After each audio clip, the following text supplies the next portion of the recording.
Yeah, Lou's a tough player. It was a little windy. It's ball low and flat, which is tough for me just because I'm a taller guy. I like it up a little higher, and I didn't play my best out there, but just stuck with it and got it done. So I'm happy to move on. How do you deal with someone who hits the ball low like that?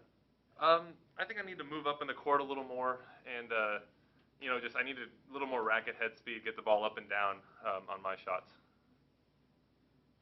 Sam, what are your thoughts about the state of Andy Roddick's game and his career right now, and maybe any misconceptions about him when people are asking him about retirement at this stage? Yeah, I mean it's tough to ask him that question when he won Eastbourne, he won Atlanta. Um, he's had a couple tough losses, but he's playing well. He's ranked 20 in the world, so I mean I don't think you can ask him about retirement right now. I think as long as he's happy and he's playing well, I think he's going to keep playing.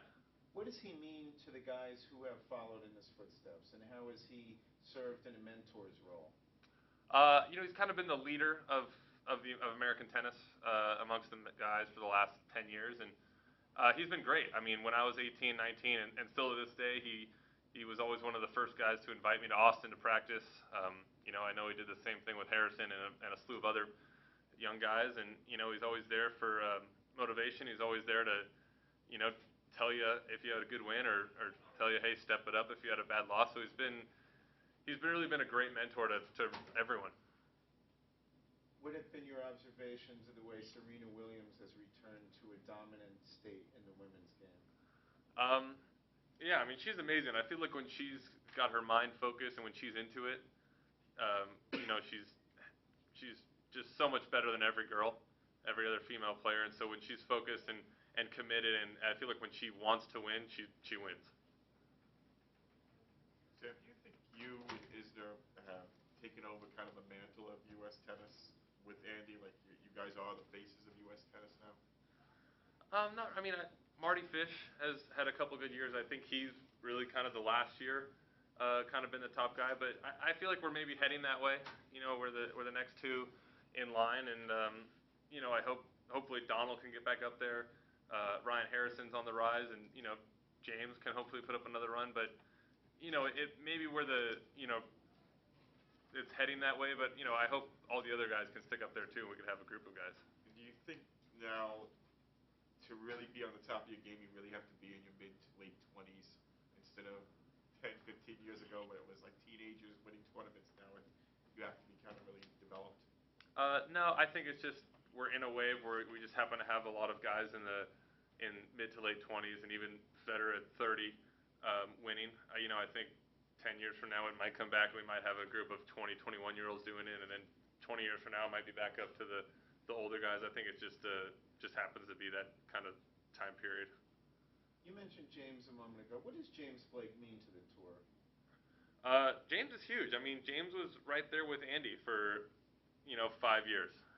I'm not sure how many years he was in the top 10, but it was something like that. And he's another just great guy who always was offering advice to juniors. Invited me just like Andy did to practice with him a few times when I was 17, 18. He's one of the nicest guys out there. I'm playing doubles with him this week, and he's just he's just that he's a good guy. He's a guy you cheer for every time he's out there, and I hope he's got another run left in him.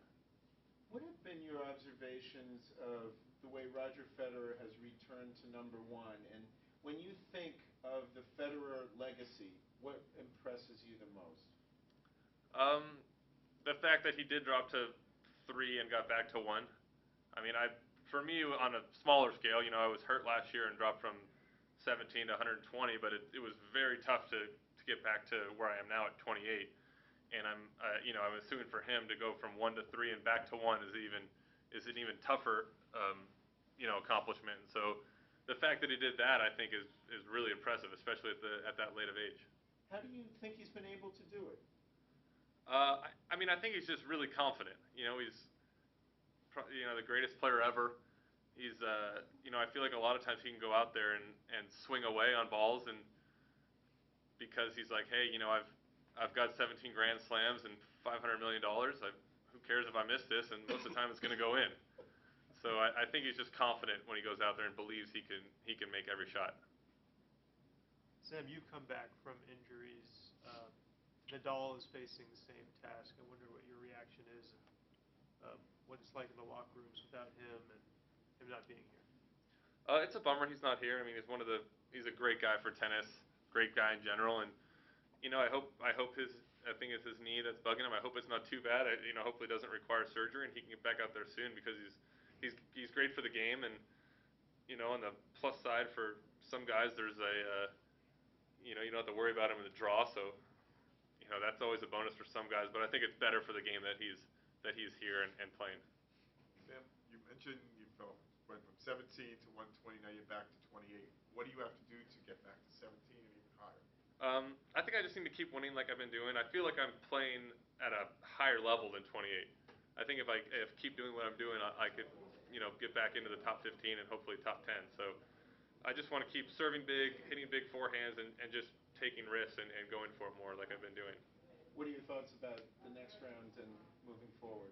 I played Ruben Ramirez Hidalgo, who I played once before on grass in Newport like 4 years ago, so I don't really remember a whole lot. But I feel like if I serve well and do what I did today and hit big forehands, I think I've got a great chance to win that and hopefully move on to the next round. Great, thank you. Thank you. Thank you, Sam. ESPN? Yeah.